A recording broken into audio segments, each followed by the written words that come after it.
And he's back, the rowing former Royal Marine, on a mission united with Ukraine.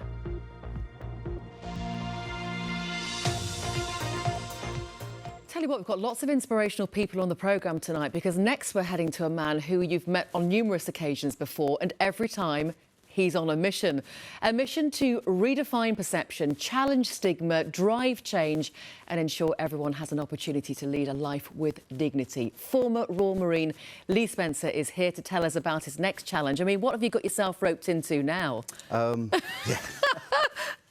I'm rowing again. I'm going to row the Atlantic, but this time with a joint team of wounded Ukrainian and British soldiers, me being one of them. When we spoke briefly outside in the green room, you said, how do you get yourself into these things? But the trouble is, once you've done what you've done on a solo basis, people come to you, don't they, for advice. And how do we do this? How do we raise awareness? And that's what you're doing. Yeah, and that's exactly how I got into this one. A Ukrainian boat builder called Dmitro.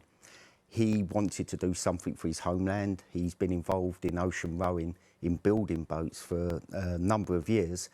And he came to me for a bit of advice. A bit of advice turned into You're on the team. Thinking about it a lot. And then I decided it would be such a good thing to have a joint team of British and Ukrainian servicemen. But the reason I wanted to do it with British servicemen as well is really to bring home to us in the UK about the human cost of what's happening, the fighting, which is borne solely by Ukrainian service personnel. I mean, there was, with these statistics are way out of date, but 70,000 killed and 120,000 severely injured.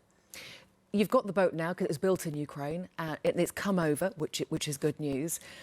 But what I like about what you're doing is you're looking beyond war, and let's hope it finishes, but you're looking to help people beyond that, to rehabilitate. You know what that's like. You need something, a challenge, something to aim for, because you're raising money towards sports therapy and things like that. Yes, it's the Invictus Games Foundation, but ring-fenced for Ukrainian service personnel, and it's about rehabilitation through adventure, really. And I benefited so much when Invictus came out of the Endeavour Fund, and the Endeavour Fund were a big part of my first row, which was the world's first all-amputee crew to row any ocean.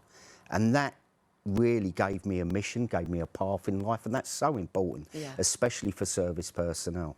You're going from the Canaries to the Caribbean, hopefully no hurricanes this time. Hopefully no hurricanes this time. How long will it take you? I'm hoping for 6 weeks will be amazing. 7 or 8 weeks will be good. And then as we start to approach 3 months, then something's gone wrong.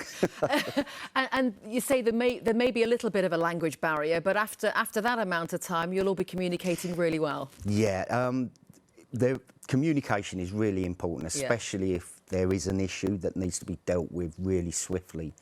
But there's other issues as well with disabilities that are on board, and they're all surmountable.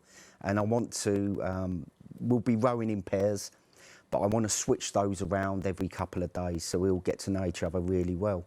And we'll follow what you're doing.